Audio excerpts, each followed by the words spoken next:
وَلَقَدْ يَسَّرْنَا الْقُرْآنَ لِلذِّكْرِ فَهَلْ مِن مُّدَّكِرٍ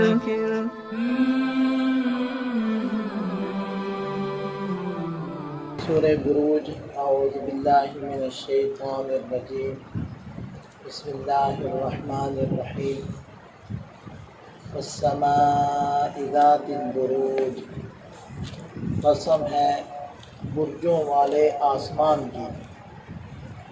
برج کہتے ہیں مضبوط قلعے کو یا محل کو، اور یہاں مراد بڑے بڑے ستارے ہیں۔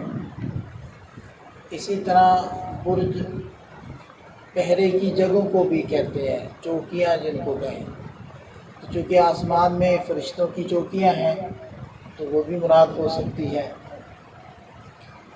والیوم الموعود، اور قسم ہے اس دن کی جس کے آنے کا وعدہ کیا گیا ہے، یعنی قیامت کا دن۔ وشاہد ومشہود، اور قسم ہے حاضر ہونے والے کی، وہ مشہود اور اس کی جس کے پاس حاضر ہوا جائے۔ تو حاضر ہوں گے سارے انسان، اور قیامت کے دن حاضر ہوں گے، تو حاضر ہونے والے انسان ہو گئے، اور مشہود سے مراد قیامت کا دن ہو گیا۔ اور شاہد کا معنی گواہی دینے والا بھی ہوتا ہے، اور مشہود جس کے بارے میں گواہی دی جائے، تو شاہد نبی پاک صلی اللہ علیہ وسلم کل قیامت کے دن ایمان والوں کے ایمان کی گواہی دیں گے۔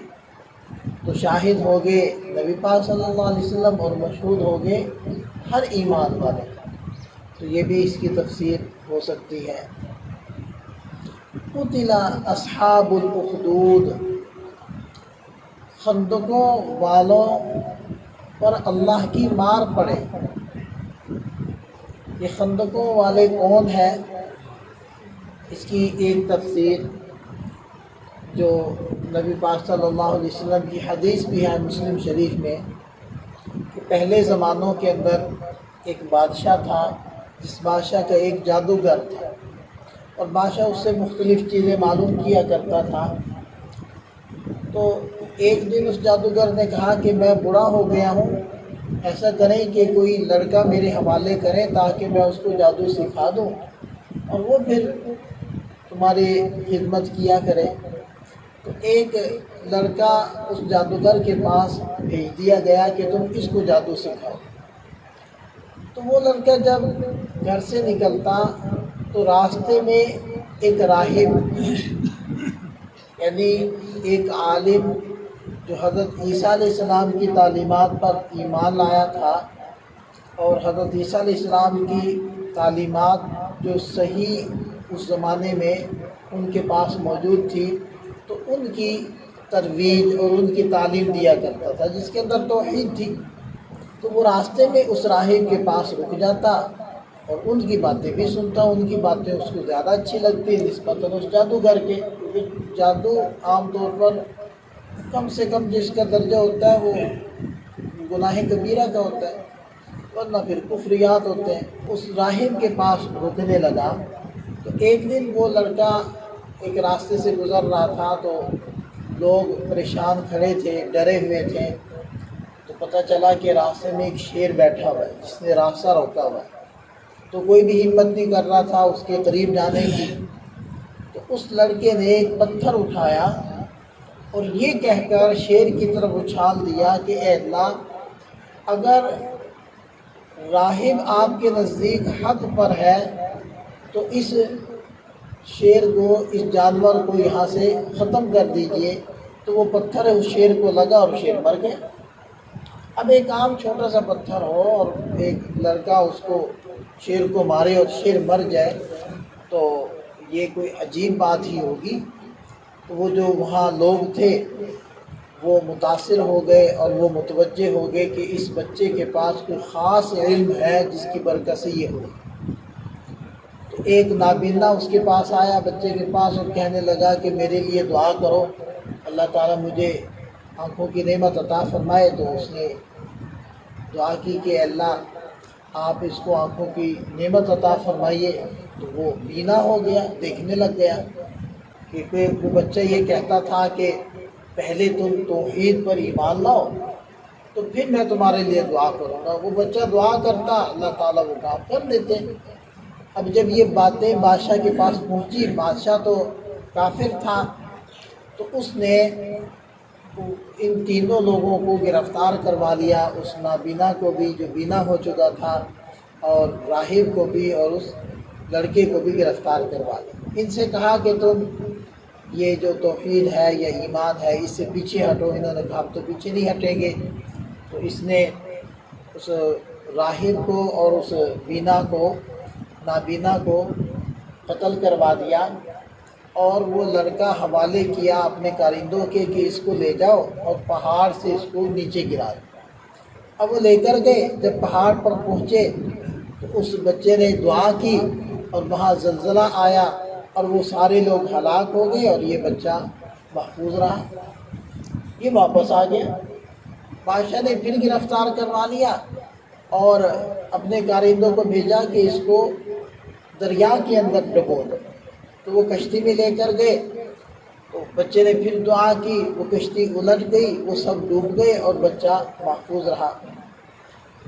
تو اس کو پھر گرفتار کر لیا۔ تو وہ بچہ کہنے لگا کہ بادشاہ سلامت، مجھے ایسے تم مار نہیں سکتے، میرے مارنے کا ایک ہی طریقہ ہے کہ تم سارے لوگوں کو، پبلک کو اکٹھا کر لو اور مجھے سولی لٹکاؤ اور پھر مجھے تیر مارو۔ لیکن تیر یہ کہہ کے تم نے مارنا ہوگا کہ اے اللہ، اگر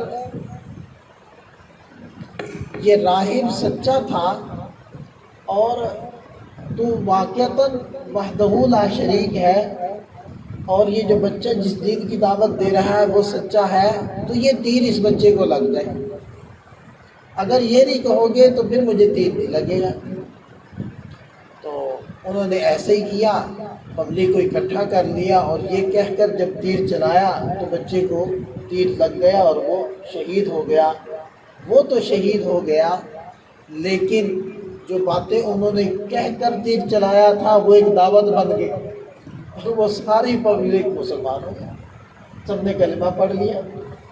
اس بچے کو اندازہ تو تھا کہ یہ مجھے چھوڑیں گے تو نہیں، لیکن اس نے یہ سوچا کہ کیوں نہ میں شہید تو ہو جاؤں، لیکن میری شہادت، میرا مرنا لوگوں کے لیے دعوت بن جائے۔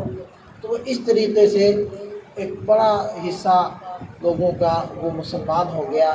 اب جب وہ مسلمان ہو گئے تو بادشاہ نے کہا کہ ایمان کو چھوڑو۔ انہوں نے کہا ہم تو نہیں پیچھے ہٹیں گے۔ تو بادشاہ نے پھر خندقیں کھدوائیں اور اس کے اندر ایندھن اور آگ روشن کروائی اور لوگوں کو اس میں جلانا شروع کیا۔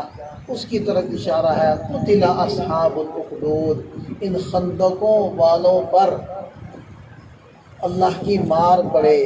النار ذات الوقود، وہ آگ تھی ایندھن والی۔ اذ ہم علیہا قعود، جب وہ اس کے ارد گرد اس کے پاس بیٹھے ہوئے نظارہ کر رہے تھے کہ ایمان والے اس کے اندر جل رہے ہیں۔ وہم علی ما یفعلون بالمؤمنین شہود، اور وہ علی ما یفعلون، جو ایمان والوں کے ساتھ کر رہے تھے اس کا نظارہ بھی کر رہے تھے، مشاہدہ کر رہے تھے۔ وما نقموا منہم الا یؤمنوا باللہ العزیز الحمید، اور انہوں نے ایمان والوں پر ظلم نہیں کیا مگر اس وجہ سے کہ وہ اللہ پر ایمان لے آئے، العزیز جو زبردست ہے، الحمید خوبیوں کے لائق ہے، الذی لہ ملک السماوات والارض، وہ رب جس کے پاس آسمان و زمین کی بادشاہت ہے، واللہ علی کل شیء شہید، اور اللہ ہر چیز کو دیکھنے والا ہے، ہر چیز اس کی نظر میں ہے، کوئی چیز اس کی نظر سے اوجھل نہیں ہے۔ ان الذین فتنوا المؤمنین والمؤمنات، یقیناً وہ لوگ جنہوں نے ایمان والے مردوں اور عورتوں پر ظلم کیا، ثم لم یتوبوا، پھر توبہ بھی نہیں کی، فلہم عذاب جہنم، ان کے لیے ہے جہنم کا عذاب، ولہم عذاب الحریق، اور ان کے لیے جلنے کا عذاب ہے۔ ان الذین آمنوا وعملوا الصالحات، یقیناً وہ لوگ جو ایمان لائے، عمل صالح کیا، لہم جنات، ان کے لیے باغات ہے، تجری من تحتها الانہار، ان کے نیچے نہریں بہتی ہوں گی۔ ذالک الفوز الکبیر، یہ ہے بڑی کامیابی۔ اصل کامیابی تو یہی ہے نا، فمن زحزح عن النار وادخل الجنۃ فقد فاز، جس کو آگ سے بچا لیا گیا، جنت میں داخل کر دیا گیا، یہ ہیں وہ لوگ جن کو اصل کامیابی مل رہی ہے۔ بقیہ چیزیں دنیا کی ڈگریاں یا دنیا کے عہدے یا دنیا کی آسائشیں یا دنیا کی راحت یا دنیا کے اندر سہولتیں وغیرہ وغیرہ، یہ معیار نہیں۔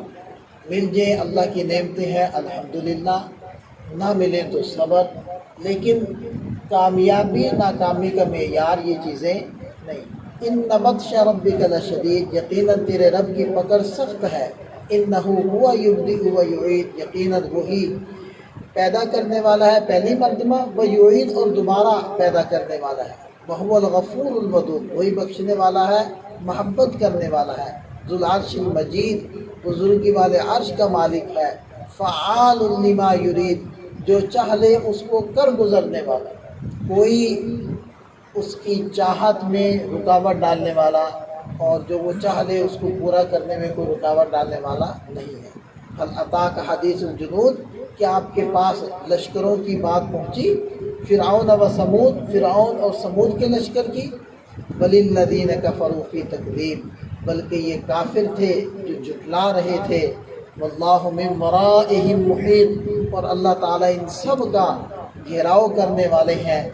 بل ہوا قرآن مجید، ان کے جھٹلانے سے قرآن کو کوئی فرق نہیں پڑتا، وہ تو بڑا بزرگی والا کلام ہے۔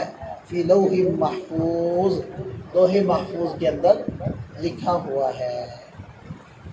اللہ تعالیٰ اپنی ذات و صفات کے یقین نصیب فرمائے، ہمیں بھی کامل ایمان نصیب فرمائے۔